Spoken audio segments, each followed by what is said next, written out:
o'clock. ABC 10 News at 5 starts right now. ABC 10 News at 5 starts now. And good evening. I'm Steve Atkinson, and I'm joined remotely by my co-anchor, Lindsay Pena. We're going to be checking in with her shortly. But first, if these trends continue, we're going to have to take much more dramatic, arguably drastic action.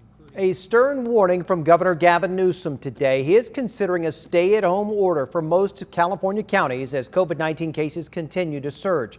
The biggest area of concern right now is a rise in hospitalizations, particularly in ICU beds. As our ABC 10 News anchor Vanessa Van Hefty explains, the governor is pleading for everyone to stay home as much as possible now. The red flags are flying. Governor Gavin Newsom waving the red flag of what's to come. Here's a slide that should be sobering to everybody, Slide showing ICU beds could be at full capacity by Christmas Eve, with Southern California showing a 107% capacity. The state considering another stay-at-home order like we saw at the start of the pandemic. Now 51 of 58 counties are in the most restrictive purple tier, including San Diego. The governor tweeting, California has worked hard to prepare for this surge, but cannot sustain the record high cases we are seeing. If we see these trends continue, the potential for a stay-at-home order for those regions in purple because of hospitalizations and ICUs, we're not just now looking at positivity rates. We're not now just looking at case rates. We are now looking in real time at hospitalization numbers and ICU capacity. Newsom is urging everyone to stay home as much as possible over the next few weeks. We are doing all that we can to anticipate the surge. Health and Human Services Secretary Dr. Mark Galley reminding everyone that activities you saw a month ago now puts you at a higher risk than ever before, and that today's numbers are the tip of the iceberg. The high case numbers that we've seen in the last week and 10 days have not even begun to impact hospitals yet. We know that it takes about 2 weeks. So a few days ago, when we had a case level of 18,000 plus cases in the state, what that tells us is that's not yet impacted the hospitals, the emergency rooms, the ICUs. Vanessa Van Hefty, ABC 10 News. Newsom says that California is also expecting about 327,000 vaccines from Pfizer in mid-December. The governor says this week the state should have guidelines for distribution. And here are the latest numbers for San Diego County. 959 new cases were reported today.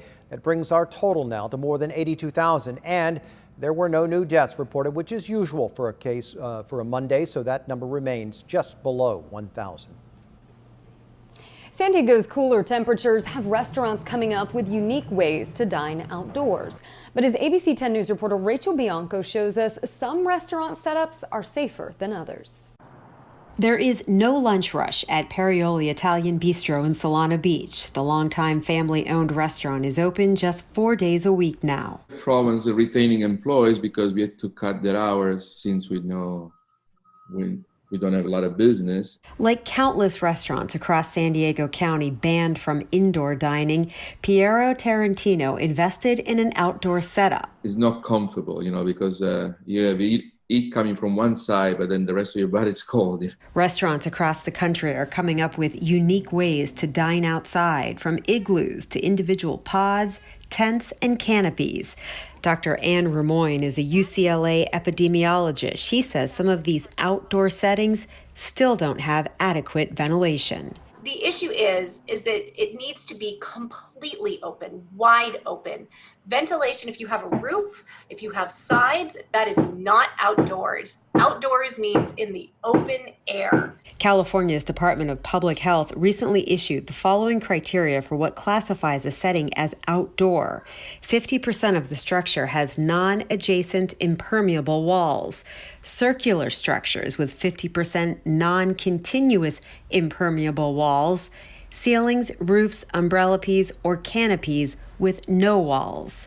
Outdoor dining is banned right now in Los Angeles. Tarantino says if that happens here, it would be the final blow. Now we are in a position where we're not able to pay rent, and he's asking me to move out. Supervisor Nathan Fletcher says right now there is no plan to shut down outdoor dining in San Diego. Rachel Bianco, ABC 10 News.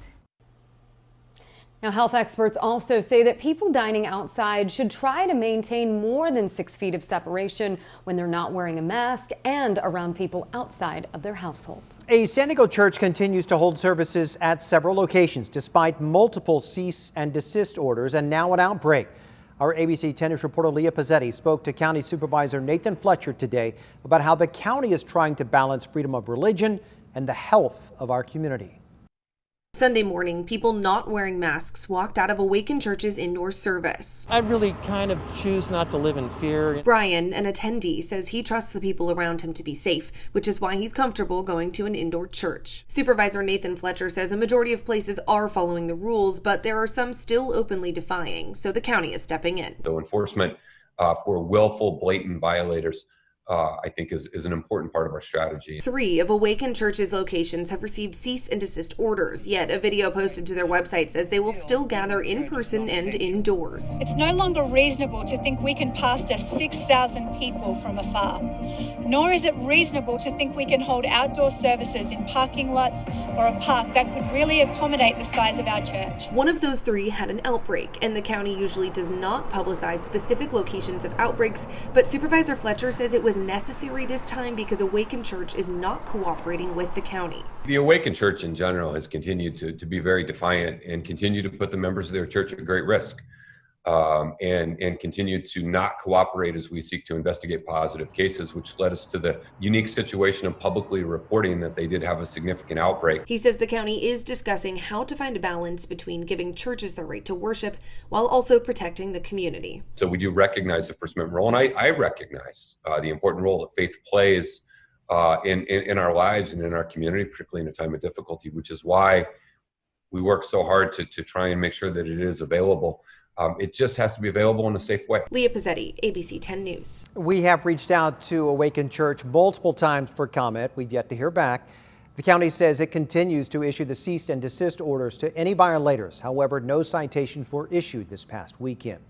And we asked a local law professor of constitutional law if churches would be able to fight the county for religious freedom under the First Amendment. He said it's about finding a balance between freedom of religion and public safety. Ultimately, if a church is impacted by blanket laws for the whole county, they would not have a case. If a church could prove they were treated differently, they might have a case in court. It's only when government discriminates against religion that a special level of review called strict scrutiny is required, and government has to have a really, really good reason for discrimination. He also added that the new makeup of the Supreme Court will have an impact on future cases. He says that Justice Barrett, who recently replaced Justice Ruth Bader Ginsburg, is likely to favor churches and religious freedom. And you can follow any developments surrounding the pandemic by downloading our free mobile app. Just go to the App Store and search ABC 10 News.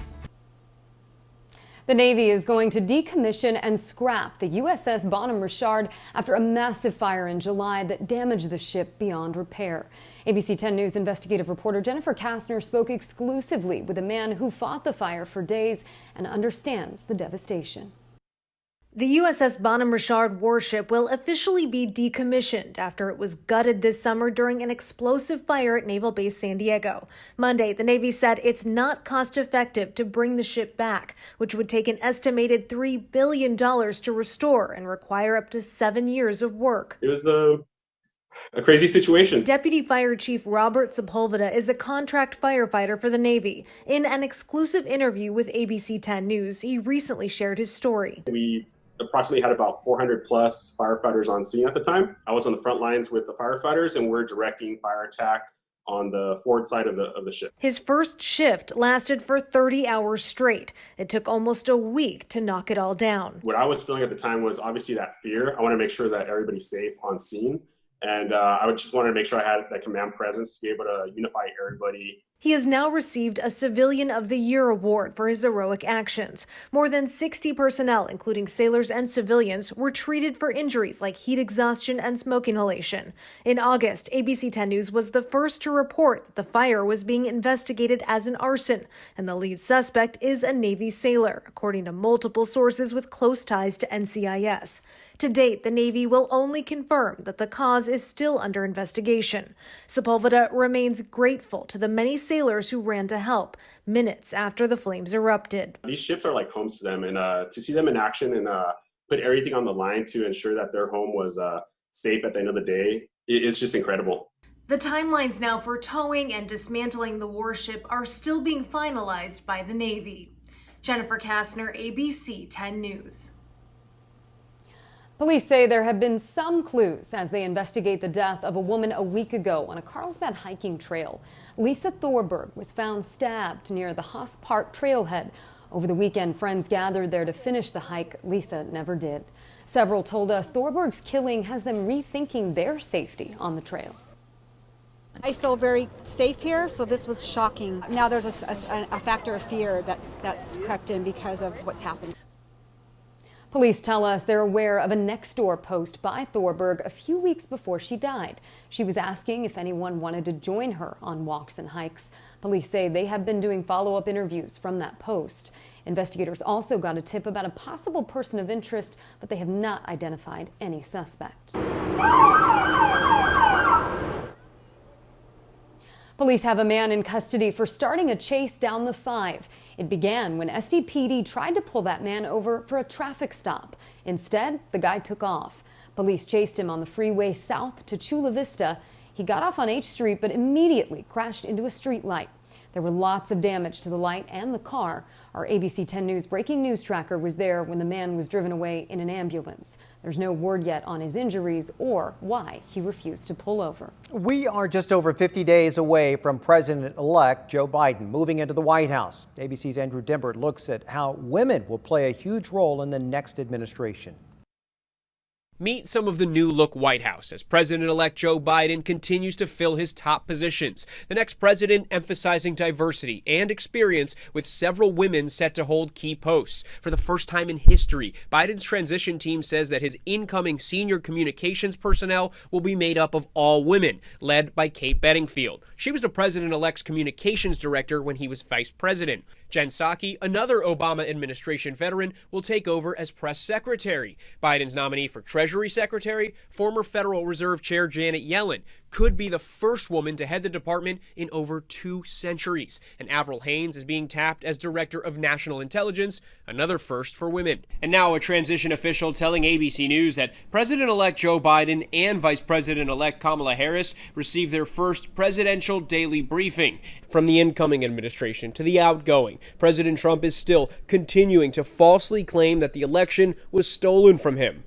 This is total fraud, and how the FBI and Department of Justice, I don't know, maybe they're involved. Trump's baseless allegations of fraud are sowing doubts among voters and could have detrimental effects on the Republican Party's hopes to win the 2 Senate runoff races in Georgia on January 5th, which will determine which party controls the Senate. That control will shape which nominees get confirmed to Biden's cabinet. Here's ABC's political director, Rick Klein. The concern in Republican circles is that Republicans may choose to stay home. If they believe that the last election was fixed, there is real fear that Republicans in Georgia in particular will believe that an election was stolen because the president keeps saying that. Meanwhile, Trump's Hail Mary play to reverse the election in courts is proving unsuccessful and the losses are mounting. The will of voters is fully expected to hold firm.